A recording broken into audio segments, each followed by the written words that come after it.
Lando Norris and Max Verstappen are supposed to be good, well, even some sort of best friends. However, the current season has broken some things between the two friends. And at this moment, right before the last 3 races of the season, Norris has gone all out in a verbal attack on his good pal. The real question is it all a facade? Or has their friendship really taken a turn? So, after Lando Norris's F1 2024 title chances were likely dashed in Brazil, McLaren's title drive continues in the team standings, with Norris dramatically dismissing Red Bull as a danger and dropping some unexpected bombshell on good friend Max Verstappen.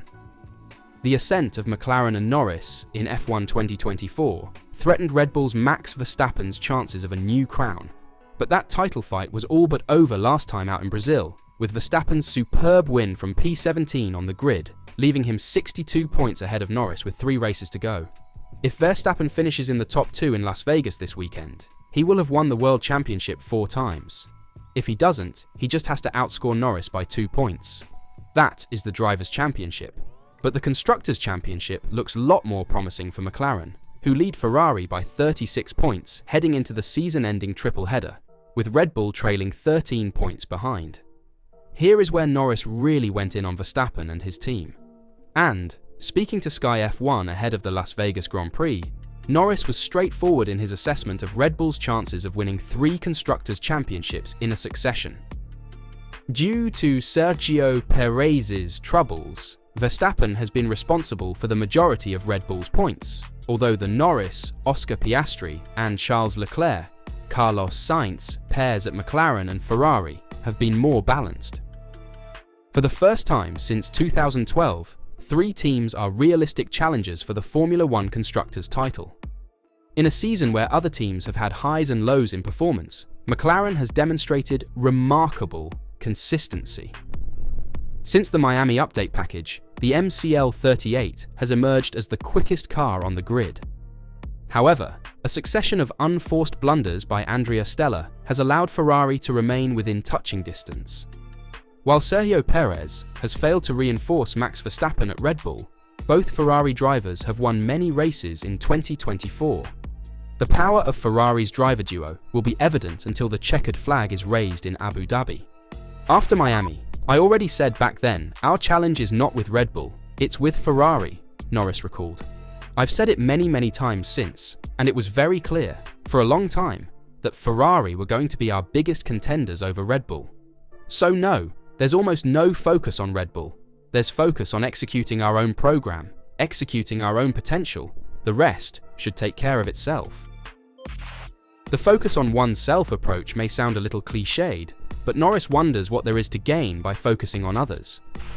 But people get hung up too easily on teams, he continued. What can you do? How can focusing on a team change anything? It doesn't. It's just chat that people like to come up with and think about and envision. We knew our biggest competitor was going to be Ferrari for a long time, and it's getting closer and closer to being them, just against us. However, although Norris claims this is exciting for everyone, McLaren believes it puts us under pressure. We can't afford a 1-point mistake now, and at the end of the year, that could be all it takes. At this point, McLaren and Ferrari are separated by only 36 points coming into the Las Vegas Grand Prix. Ferrari is anticipated to release a number of improvements this weekend, in line with the team's known development policy. This might provide the team a significant advantage in the final rounds, but optimizing these upgrades to ensure they perform as planned will remain a difficulty. In any event, small margins will decide this year's title winner. Lando Norris and Oscar Piastri are quite aware of Ferrari's potential. The Italian team's post-Monza performance has been outstanding, with changes to the SF24 bringing Ferrari back in contention for regular wins. Only Carlos Sainz's DNF at Interlagos gave McLaren some breathing room in the rankings. With another sprint in Qatar coming up, there are plenty of points to be gained and lost. But that's just Norris's comments on the team, as he was even more critical on good friend Verstappen, as he thought Verstappen's 4th consecutive title would be won on luck instead of merit. We were unlucky, that's all.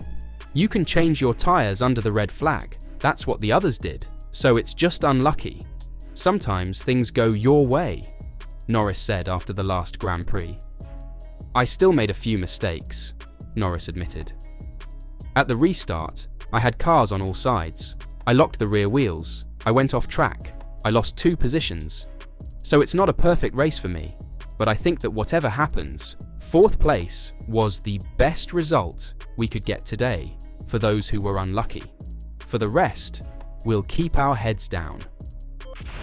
Some might say it's in the heat of the moment. However, Norris has been spotted multiple times downplaying others' performances this year. And this attitude has come back to haunt him as analysts and experts are questioning Norris's mental toughness. For example, David Coulthard would love some of Max Verstappen's luck after Lando Norris attributed his competitor's victory in the Brazil GP to it, while Coulthard also dismissed a long-standing wet weather F1 theory as a fantasy.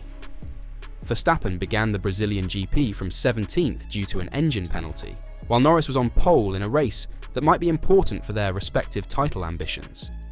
That proved to be correct, however the outcome differed from what the beginning positions predicted.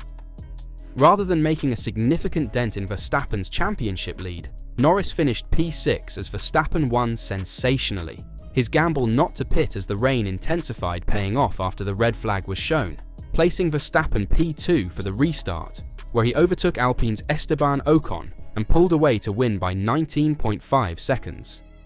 Verstappen extended his advantage over Norris to 62 points, virtually ending the British driver's title chances, while Norris saw little talent in Verstappen's performance. You take a gamble, it's paid off for them. It's not talent, or, it's just luck, said Norris after the race. So, just a bit unlucky. And when Coulthard was on the Red Flags podcast, reminiscing on Verstappen's triumph as a historic F1 2024 moment, he was baited with Norris's luck comment. "Ah, I would like some of that kind of luck," Coulthard responded to Norris's remark. "I would love that kind of luck."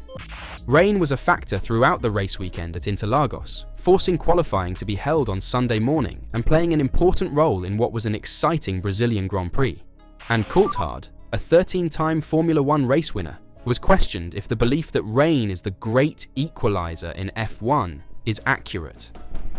"I've never really understood the sort of belief that it's an equalizer," he replied, "because if it was an equalizer, then they would all be as good as each other. It, to me, is a differentiator.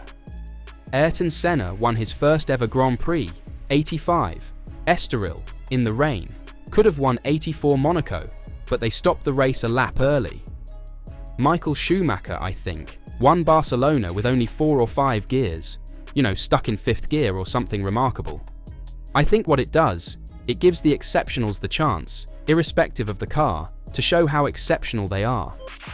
Clarified that the belief is more rain levels the performance of the cars, Coulthard responded, "Yeah, I think that's BS.